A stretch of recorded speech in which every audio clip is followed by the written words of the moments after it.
Now, as rolling blackouts continue, African Energy Week 2022 is seen as significant for South Africa and the continent as a whole. The African Energy Chamber is hosting Africa Energy Week in Cape Town this week. Energy ministers, policymakers, companies and investors from across Africa are being represented.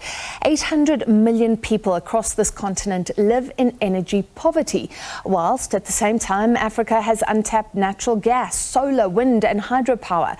Some of the discussions being held are about how Africa can use its own resources to ensure energy security. Let's speak to the Senior Vice President of Africa Energy Chamber, that's Verner Ayukegba. Ms. Ayukegba, thank you for being with us. So 4 days of discussion. Am I right to say this is really about how Africa can harness its own potential? What practical can come out of this?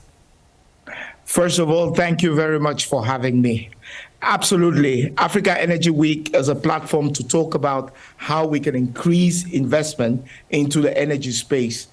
We are here in South Africa, and certainly everybody knows how much we have been having issues with respect to blackouts.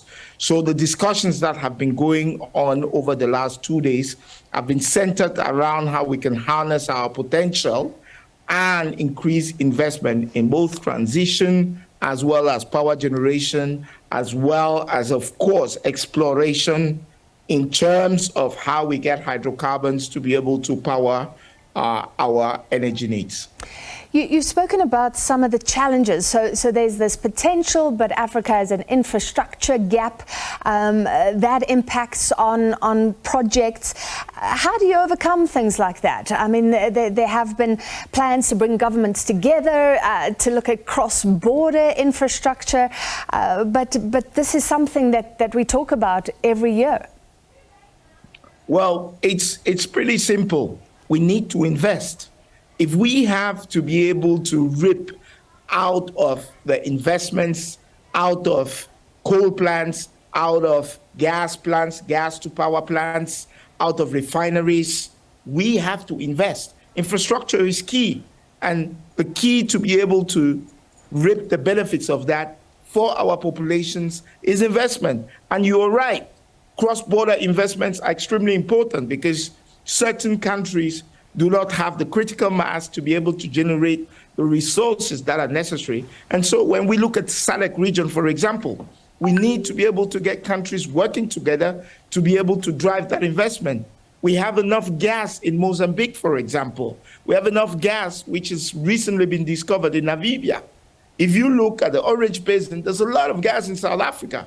So what is important really is getting countries to work together to be able to ensure that we have pipelines moving across, and we also have power plants that generate power, not just for the one country, but for a number of countries across in the region. Yeah. You talk about Mozambique.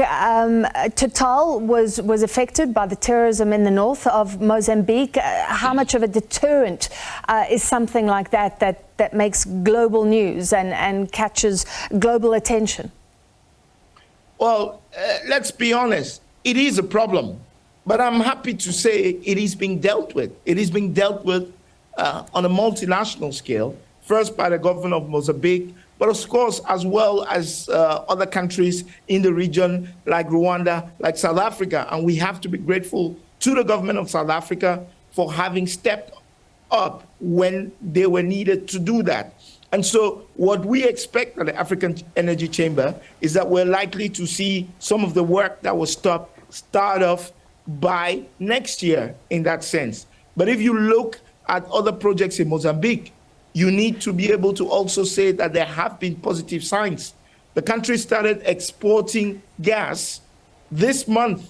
And so you can see that not just has there been issues on the one side with the Total project, but has also been positive news with ENI's project in Mozambique. And so it's only fair that we seek to shed the light on all of those other projects as well. And we're talking to the Senior Vice President of the African Energy Chamber. And of course, the African Energy Chamber is behind Africa Energy Week in Cape Town this week. And really, it brings together a lot of ministers, government officials and business people to look at the opportunities. There are a lot of exploration opportunities on this continent, while many African countries remain importers of energy, while many African populations do not have the power that they need for cooking, for lights, etc.